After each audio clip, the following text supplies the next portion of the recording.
দেখো, ডাক্তারের একটু ভুলের জন্য একটা মানুষের প্রাণ কিভাবে চলে যায়।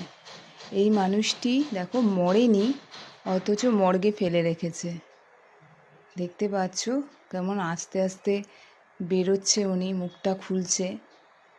কি অবস্থা ডাক্তারের! ডাক্তাররা ভালো করে রোগীকে ট্রিটমেন্টই করে না, যে বেঁচে আছে না মরে গেছে সেটাও ঠিকমতো দেখে না। দেখতে পাচ্ছ মানুষটা কেমন আস্তে আস্তে বেরোচ্ছে। একদম মর্গ কত ঠান্ডা, সেই ঠান্ডা ঘরে এইভাবে ফেলে রেখেছে। একটা জ্যান্ত মানুষও মরে যেতে পারে এরমভাবে। ওনার হয়তো স্ট্যামিনাটা ভালো। দেখো কেমন আস্তে আস্তে উঠছে, কি ভয়ঙ্কর! লোকে দেখে ভাববে ভূত, কিন্তু উনি তো ভূত নয়। দেখো জ্যান্ত মানুষটাকে কিভাবে ফেলে রেখেছে মর্গে। আস্তে আস্তে উনি নামছে। ডাক্তারদের আরও সচেতন হওয়া উচিত। মানুষের প্রাণ নিয়ে পর্যন্ত ছেলেখেলা করে। হ্যাঁ, মানুষ তো ট্রিটমেন্টের জন্যই যায়, আর যথেষ্ট পয়সা খরচা করে ট্রিটমেন্টের জন্য। হ্যাঁ, তাতে যদি ডাক্তাররা এরকম পরিষেবা দেয়, মানুষ কোথায় যাবে?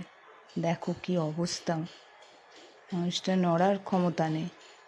এটা সবাইকে শেয়ার করো আর ডাক্তারদের সচেতন হতে বলো।